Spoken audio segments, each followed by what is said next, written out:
Daggy and Beaver with you for Show Us Your Tips as we get stuck into Epsom Day. Always one of my favourite cards of the year, and this is no exception. I'm pretty excited for this Randwick card. Beaver, you look ecstatic to be discussing this with me today. Yeah, you're very excited, aren't you? I'm excited. I'd wait till I get to a couple later. Card. Yeah.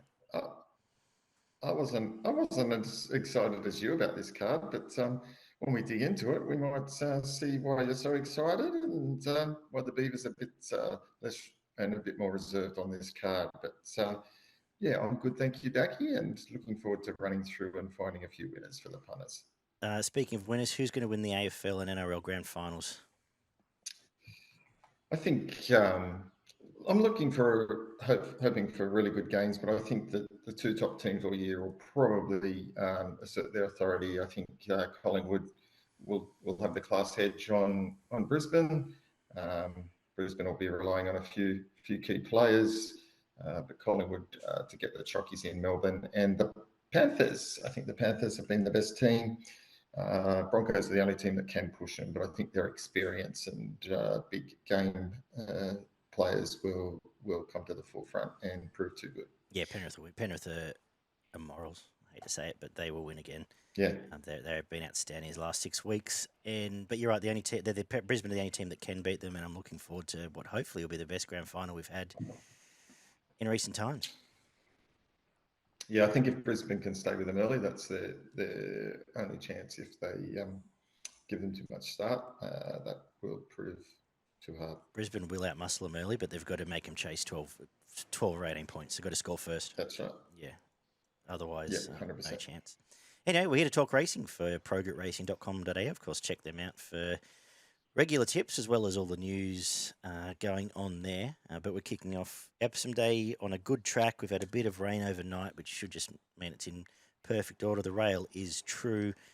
And it's a nice mix, this carding. What I like about it is there are a few shorties you can single out as we go that should win. And then there's some races you can play wide and value to be had. So a nice mix throughout the afternoon. But we're kicking off with the midway, which is at 1,800 metres, benchmark 72 level as usual. And I'll let you kick us off. Oh, so kind of you to let me kick off. I know you'd love this race. Bloody awful affair. Oh, mate, this is horrible. Did you miss not doing the highway this week? I'm not a big fan of midways, but this is the worst one I've ever seen. Mate, this is pure guesswork. And so, yeah, I'm going to put my disclaimer here. I'll put on top number 9 now, Marianne, at $10. Don't know why. It's been consistent and probably can run into a hole. Yeah, no idea. I'm going to start the day by having something on Patrika Mist here. I thought she was pretty brave. Stuck outside lead first up and wide there. I think out to 800 metres from gate 1, Hieronymus is going to punch under and could even and should tag right in the back of Oakfield Red Gum. And around the 20s, I'm going to have something on it to each way. I did think State of America was a chance, but is a ridiculously short price. And Our Marianne, who beat at home, was the next best. I'll find a way to perhaps cover all three, but especially Patrika Miss. And I agree, probably Our Merry Man at the double figures still has a nice upside here. The first of our debutante races, the Gimcrack Stakes, where the 2-year-old fillies step out for the first time, is up next. Have you got stuck into any of these trials? Did any catch your eye? Yeah, look, mate, lots of trials, lots of horses to get through. I was taken by the one that they have put on top here, Lady of Camelot. I thought that was a really, really good trial. Put paid to him fairly comfortable here. Looks like a ready-made galloper up and ready to go for Waterhouse. McDonald has jumped on, which I think is a good liner. And, I think it's probably got the edge on her others, which is the second favourite. There's a couple of other chances in here. Always a bit of a mystery, some of these. They can jump out the ground, but I've got this one on top. I think that the main chances too. I flipped them. I thought Lady Tassel was quite impressive, maintaining that pace right through the trial. And I had it on top from Lady of Camelot, who has found J-Mac. And the other stablemate, Celestial Bling, gets the complete suck run and, more importantly, gets the rail to follow for the babies. And at $14 might be worth thinking about a little bit outside the market, but We will always watch and learn, obviously, for the first time here. The third is the Breeders, the boys' version, over 1,000 metres, again for the new season 2-year-olds. And the Snowdens have backed the truck up here, but I thought Scampi was outstanding. The market's right here. It was absolutely outstanding, bouncing onto the bunny and leading that trial throughout. If it can do the same here, it's going to be very hard to beat. From a bunch of... They all trialled well, these horses. I'd only be listing them, but all the Snowden runners trialled similarly. I thought Straight Charge trialled okay, so if this favourite doesn't win, it could be anyone's. Want to add to that tremendous insight I just provided? Yeah, I was the same as you. It was a pretty impressive in its trial.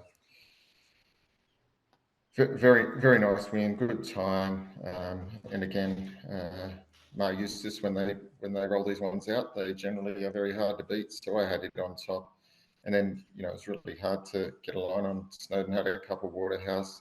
I thought something like Espionage could run well around the 20s from the Waterhouse stable. That was the other nice trial winner, and I thought it presented a good price. And Blake Shin aboard. Yeah, good shout. I'm very interested to see how all these O'Shea runners do resume because they've all got a bit of ability. Not that I've found them. I have stuck back with Altiva here, who was a horror horse first up, back to the inside and just never, ever got a crack. Outside gate gets clear air. I think it can atone. From Renaissance Woman, who trialled as well as she always does and does suck us in with those trials sometimes. But this isn't a bad kick-off point, this race, with, as I said, plenty of stays resuming. Around the $9 mark is a worthy each-way play. But a few of these, I assume, are heading to a derby, so we'll be watching and taking notes again. The fifth is a listed Dulcify. Yeah, Go. You're not giving me a say. Oh, didn't you? Oh, sorry, go on. Who do you like? Seems like it's not important, mate. Got nothing to offer here. I was a bit disappointed Altivo first up. Okay. And it's drawn 15 here, so I'm a little bit nervous. I'm going for Renaissance Woman, resuming here. Probably doesn't do its best work first up, but I think it's a horse that's got some ability and potential. And interestingly, first up over 1600. I thought with any luck, it might be running on strongly. So I've got it on top. Thought Promises Kept could run well. Yep. Keen to see how it goes fresh.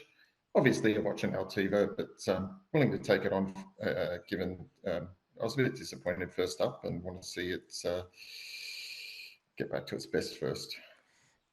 I like that you mentioned Promises Kept, actually, because it was a horse I sort of went looking for. But some quiet trial. It's not like I could pin anything on those trials, but could well be the most talented horse in this race. So worthwhile thinking about. Okay, now we'll get to the Dulcify, which is the listed mile for the 3-year-olds, and I'm going to let you go first this time. There you go. Thank you, Adrian. Pretty keen on Tom Kitten here. First up was outstanding. Pretty good run last start, all things equal. NCAP wasn't the worst run last week. It hit the front and looked like it was going to be in it, and it finished off nicely. Extra 200 here.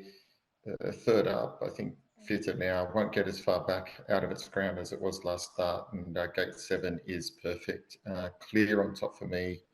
One of the better bets. Agree. National atone for last week. Was in a tricky spot to win and was by no means a slug's race, but had a lot to do. But Mile sets up perfectly now. And I noticed Nash has slept into a race 4 to save himself for some of these. So, easy on top. And let's be honest, this is a midweek race once you get past it. There's nothing here. That's my thinking. Yeah. If I'm aiming a danger, it's Tannhauser, who was actually better than I thought, ducking up the fence there. Quietly snuck along the fence and picked a few off late. Straight to the mile with J-Mac. Obvious danger for me. Just about a race in, well, let's say 1.5, maybe 2. The first of the features is the Group 1 flight stakes for the 3-year-old fillies. And I just zeroed straight in on different form here. Molly Knickers, clear on top. I've been waiting for something worthwhile coming into this form line all the way through. It was slow out and hit the ground quite well. I hit the line quite well. at Moonee Valley. First up, gate 1, it's just going to lob straight into the perfect spot behind Tropical Squall for Jamie Carr. And I think she's a nice horse. I think $7 is a good price, and it is on top. If she doesn't win, then Tiz Vince probably wins again, and that's boring. So I've gone the other way. How have you gone? Now I'm going to go for Tropical Squall to turn the tables. Yeah. I think now out to the 1600. I know it suits. I think it'll take up the running here. Had to do a bit of work to get across last start from the 12. I think it'll get to the front a little bit easier here from the 5 gate, and just might be able to control the pace a little bit more here. Hoping the 1600 suits, extra fitness under its belt. Has had the one less start than the other two that beat at home last start. I just think at the $7 compared to the 270 presents nice value. And Molly Nichols, I think you're right, can run well as well. But it's a Tropical Squall for me. Excellent. Could be a big day for Gay Waterhouse again. She's got the stable's flying, but they've got chances all through the card, including here, where it is the 1200 metre Premier Stakes, a Group 2, the next and possibly last stop for some of these on the way to the Everest. And we see the resumption of another nice horse in Think About It, Beaver. What do you made of all of these? Yeah, look, what can I say? Think About It, it is. Clear on top pick for me here. It's just a horse you just got to keep following. Quality horse, resuming here, gate 2, no issue. And again, some of these horses have to get back to their best form to probably challenge it. The market's right is all I'll say for this race, and that's Think About It on top. Gets a great run, has trialled up as good as you'd expect, and is a good horse. From Zapateo, who comes through a reasonable race there, actually, behind a couple of good horses who have both gone missing since. Well, one, Sunshine in Paris, who says it's been out since. J Macon gets perfect run. And I think the interesting runner here is Alcohol Free, given it got stuck on a couple of bog tracks in its first prep, has trialled up pretty well in the dry, has some nice 1200 metre form overseas. Joe Moreira's on, and Yulong, I believe, still have an Everest slot up for grabs. I suggest this will be putting in a forward showing to try and secure, or try and convince them to run it in the Everest. So, is a live chance. Going to a lot of my thoughts when we get to the quaddie. The feature, and as I said, one of my favourite races in the calendar is the mile TAB Epsom Handicap. And I really love this race, Beaver, but would you like to have first crack before I tell you who's going to win it? Yeah, look, really good race here. I narrowed it down to 2. I landed on number 8, Hope in Your Heart, as the horse to beat. I think it can run really well, liked its first up win, and was really impressive when last in work. Thought the main danger was number 17, Redeiner. That was a quality first up win, is a horse that just keeps improving with every run. And again, has the right draw here to be right in the finish. I found it really hard to split those two, be backing both. Just 8 slightly in front of the 17. What we want in these races, these big handicaps, is outside gates, and that's where I've gone looking, and I've found, and I'm so keen. In fact, I've already backed it at 30s and about $8 a place. Olentia here, very good first up, 3 wide, given none second up, 2 far back, tick over again, third up. Now this would have been its goal all along. Gets an outside gate, 50 kilos. Waller will be just giddy to have this runner here now. This would have been a goal from the start, and as I said, I've backed it at 30s. Will be in the finish from, what have I got next? The next gate to it would be Golden Mile. Again, outside gate. The only time it got any luck this preparation, it bolted in last time. Gets Blake Shin, will be stalking in its 20s. Next best, Oberon, my Oberon, who will be coming home with them. And that was a very good run behind the 2 top alleged Wait for Age stars in Sydney. And again, it's another one at 20s that's been completely forgotten. Going to play with that trifecta. I'm going to back all 3. I would have declared Redeiner if it had have drawn out, but do I really want to be with Kathy O'Hara 3 back the fence in a race like this? No. Excited, very excited to be betting into this field, if you couldn't tell. very You are excited very excited. to see to see another exciting horse in the next, which is a 2400 metre Group 1 Metropolitan Handicap. Are they going to beat this favourite? I don't think so. I'm super keen to see how it goes because this is going to give you a really good guide on this horse's Melbourne Cup chances. I think if it blows these away, which it should, it'll probably tighten again in the market in the Cup, which probably shouldn't because there's not many horses in this. It'll tell you one thing: either it's a genuine chance in the Cup, but if it blows these away, you're probably going to be getting unders, and if it doesn't, then put a line through it altogether. But yeah, I think I'll be winning. Just getting better the further they go, and 50 kilos is nothing on its back, and this is an ordinary race. Yeah, Gay loves winning this race, and she'll win another one here. Gets absolute perfect run, no weight on its back. Rachel King doesn't have to think too much, just get somewhere up there and out of trouble, and it'll win. That's all I got to say. I'll throw future history in coming out down from Melbourne if I'm going to do any exotics, just because it is different form, and we've seen that towel up what we've got in Sydney. We finish off with a 1200 metre benchmark 94, another shorty for Gay in the last in Kibu. Does it win, or have we got something else to offer? Look, it's a tricky little affair, to be honest. I've got Kibu on top because I think it's got some ability. I'm a bit concerned about the $2.30. I But thought it does a little bit it skinny, doesn't get but everything I its do own have. way for a $2 chance, does it? No, that's what I was a bit concerned Yeah. about because I'm a big fan of Casablanca, as you know, and it did hold on to beat it, and it did fight really well to the line there, and I think it's going to be further improved off that. So holds the 56 and a half. I'm just much better is going to take it on, but Kibbit didn't lead. Well, it's kind of sat in behind him last start anyway. So I wasn't so concerned about that. I think it might just get in the sit here and then at the top of the straight, pink to the front. There's a few other horses in here that are going okay and can run on quite well. Again, there's horses down here that then can crop up. Pizarro, Watigos, they're all capable of showing up on the day, but I just thought this might have the edge. Main danger recommendation. I just think it's a horse that's got plenty of potential, and the fact that Mayus has brought it here is a good sign. I was figuring that Kibu does take the sit behind, as you said, behind much better and Fearson and possibly even Watagos, but I do think it's too short. I do have it on top from recommendation, as you said, but some of these Waller resumers just feel like one of them can bob up here with a sniper's chance, so they'll all go in the quaddie. So that's how I'm finishing the day. More likely, I'm probably more inclined to play each way around Watagos and Rabanos, to be honest, but we'll see how far ahead I am by then. For progroupracing.com.au, I've got to do a quaddie for Epsom Day. In the first leg, I'm going to go 2 Think About It, 8 Alcohol Free, 9 Bella Nipotina, and 10 Zapateo. Second leg, 1 My Oberon, 2 The Inevitable, 4 Glowing Goble, who gets J-Mac and has been okay, 8 Hope in Your Heart, 18 Barbie's Fox, 19 Waterford, 20 Olentia.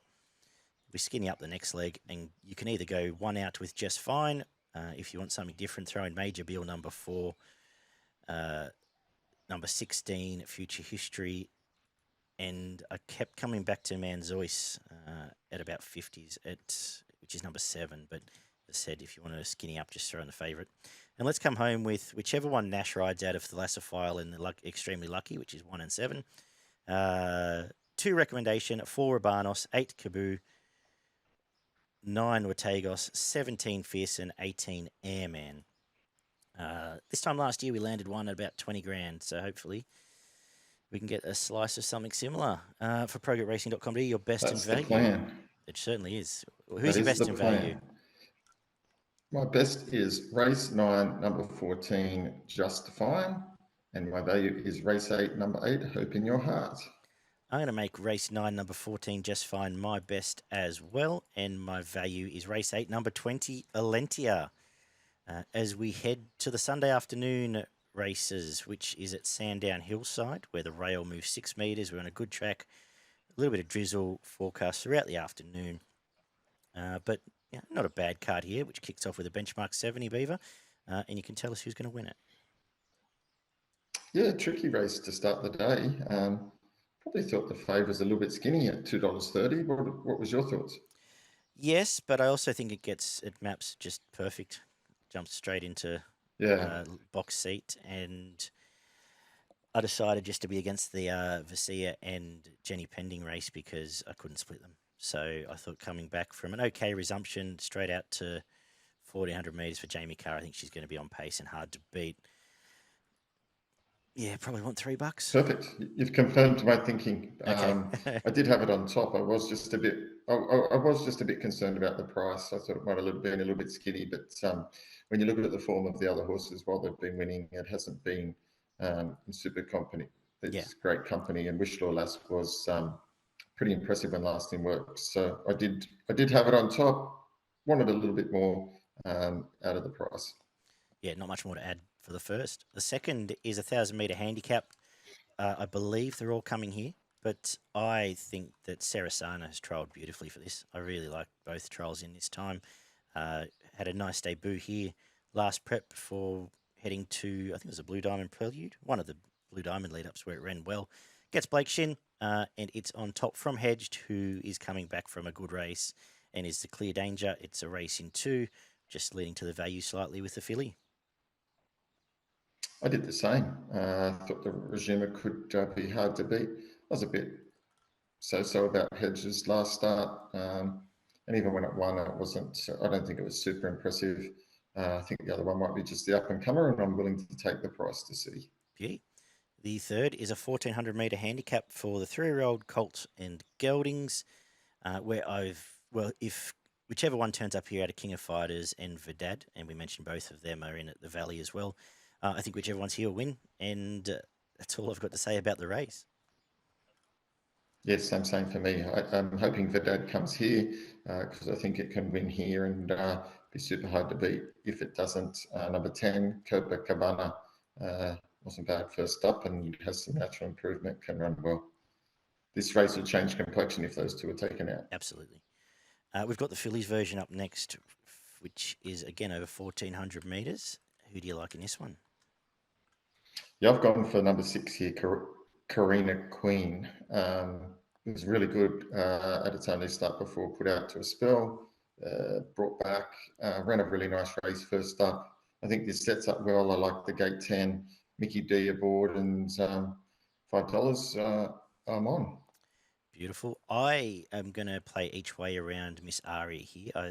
I liked its resumption win. I liked some of the stuff it was doing in the lead up to its last couple of preps, and this might be the time for it. Might even be on the way to an Oaks path. It's going to play it each way around it, but then I struggled to split Moesha, who went out wide for a kill and looked good, and Karina Queen, you've covered off. So I'll just hope it can run to a hole and maybe slightly better for us here. The fifth is an 1,800 metre benchmark 78, and I've come up with your favourite horse here, Beaver, Hennessy Lad. If it's ever going to win a race, this is it. Yeah, this is it. Sheridan, I know it's got Sheridan Clark on, but the job is just to get to the front from that or close enough in this race, and I think it is one of the better value bets on the card. It has been very honest, and we've seen the form stack up, including First Immortal, who might win a Caulfield Cup off the back of its last run. And on top from me, I wanted to put Fajita San on top. I did like its last run. It brings Sydney form. The only reason it's not on top is because it's Fajita San. But go ahead and tip it. Which is your other favourite horse? No, I'm going Hennessy Lad here. Clear on top for me. Again, I thought it was great value. It's been ultra consistent this time in. Had to do hard work last start and still stuck on quite nicely. There's none of those horses in this. I thought the main danger now was third up was Worsfold. Yeah. Thought it could run well. Thought both two runs in have been okay, but Hennessy Lad on top for me. Worsfold is the saver. Excellent. Race 6 is a 15. If is the feature, 1,500 metre Group 3 Sandown Stakes. And you can talk about your other favourite horse here, Antino. Absolutely crucified last start. Won't be happening here. This is an easier field, and it will be winning here. $1.75 is stealing money. Should be $1.50, $1.40. I was just Get on thinking that. now. You won't get it later. I was just thinking that yeah, it might be time to bet now. It'll win. Not much more to add. The 7th is 1,800 metre handicap, where I am a little bit terrified of Sabak here, but I'm going to put Flash Flood on top. I talked about it before it was saved from last week, but has been tremendously honest in some good form lines. It's going to get a nice run close to the pace from Carleen Heffel, and you're getting $10 to find out it's on top from Ain't No Deal Done, who I was keen on at the Valley, and it looked after me quite well. I will stick with it here. Yeah, almost a race in 2, but Sabak was very good last time out. I know Forgot You's favourite has been one of ours, but I sort of just want to see it one more time here. What do you reckon? Yeah, I'm going for Ain't No Deal Done here. It was a great win first up. No reason why it can't reproduce that. Third up here should have improved from that run. And again, this is a reasonably average field here, so quite like the $5.50 and think it's going to be the hardest to beat. Beautiful. And we're going to wrap up with benchmark 84 over the 1,400 metres. Take us home, Beaver. Yeah, interesting way to finish the day. I'm going to go with St. Lawrence. I'm going to forgive last start and I'm going to back up. I thought the other 2 runs were good. Don't know what the go was last start. Going to cross my fingers and hope that. What's that? It probably ridden too far forward. Yeah, I thought the same, and I'm hoping.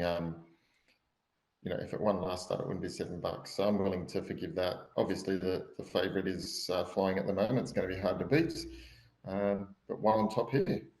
I'm sticking with the favourite. It's been in my stable since it got off the plane from New Zealand and hasn't let me down. It gets a nice run from Mickey D. All ducks aligning for it to run well again in the last from Pesquero, who dropped back in distance last time out and actually was quite strong through the line now. I think straight back up to 14. Will run well around the $14. And yeah, I'll throw St. Lawrence and Starlight Scope into a quaddie in the afternoon. But you can throw whatever horses you like into your quaddie for progroupracing.com.au.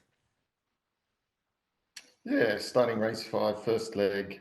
I'm going to go number 10, Fajita San, number 7, Worsfold, number 2, Hennessy Lad, and number 3, Flossing.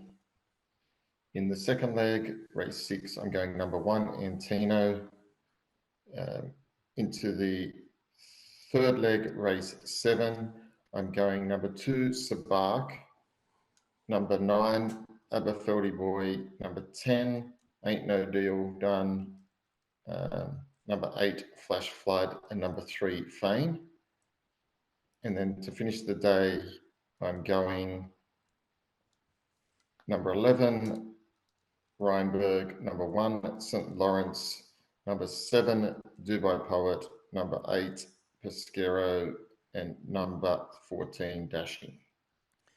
Excellent. For progroupracing.com.au, your best in value. Race 6, number 1, Antino is my best, and the best for the weekend. And race 5, number 2, Hennessy Lad is my value bet. 6-1 Antino is the best at Sandown. It will win this time out for the sake of not being a complete cop-out. I do think race 1, number 2, Wishlaw Lad, if it gets to $3, is a reasonable bet at that price. My value is in race 5, number 2, Hennessy Lad, and race 7, number 8, Flash Flood. What do we got at Eagle Farm? I assume you might have a winner in the first and the last there, actually. On what day? Whenever. Saturday. Let's go Eagle Farm Saturday. Saturday. What other Queensland form had you done? I did have a couple. Not much. Okay. I didn't really like it. I had race 4, number 16, Mission of Love on Saturday. I had race 7, number 6, Beast Mode. I think it'll be super hard to beat. and then race 8, number 9, Shibley. Beauty. Well, also race 1, number 8, Mighty Willie. It's going to be hard to beat there. And race 9 at number 4, Zarastro can keep the picket fence going. I didn't have a lot else from around Australia. I think at Mornington, race 7, number 4, Born a King will run well in the Mornington, the Ansett Classic, whatever it's called, coming to Melbourne at the right time. Anything else for the weekend? That's it for the weekend for me, mate. Obviously, a few scratchings might carry across a few races, so might need to rework a little bit that as you go. Absolutely. But that has been Show Us Your Tips. As mentioned, check out progretracing.com.au. I'll try and get back with a sneaky preview of Warwick Farm and Sandown sometime Sunday afternoon for Monday. Otherwise, tune in next week for our midweek preview again. Good punting this weekend. Enjoy all the footy along the way. And we'll talk soon. Bye.